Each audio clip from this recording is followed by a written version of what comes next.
NRI police स्टेशनमध्ये 184/225 पॉक्सोच्या अंतर्गत गुन्हा दाखल आहे। याच्यामध्ये शाळेतील विद्यार्थ्यांनी त्या स्कूल बसच्या चालकाने मुलाच्या पार्श्वभूमीवर पेन्सिल टोचल्याची तक्रार प्राप्त झालेली होती।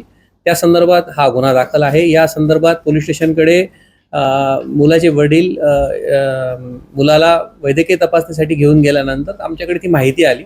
त्यानंतर लगेच त्यांना आपण पोलीस स्टेशनमध्ये आणलं आणि तात्काळ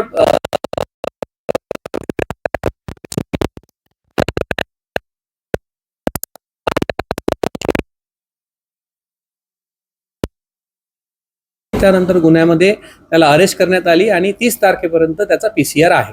या तपास आहे तो जलद गतीने सुरू आहे। या संदर्भातले सर्व पुरावे आम्ही गोळा केलेले आहे आणि अधिक तपास सुरू आहे। सध्या आम्ही आरोपीला अटक केलेला आहे आणि तपासाच्या ज्या अनुषंगाने जे काही घटना आहे, सीसीटीव्ही फुटेजेस आहे, या व्यतिरिक्त बाकी साक्षीदार आहे यांचे बयान घेऊन त्याचं अनालिसिस सुरू आहे। सगळ्या स्कूल बसचे व्हॅन आहेत त्याच्यामध्ये सीसीटीव्ही कॅमेरा नाहीये।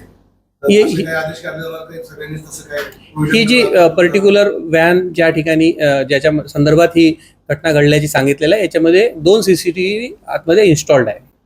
बाकीच्या व्हॅनमध्ये सीसीटीव्ही नाही, असेच व्हॅन चालवतात।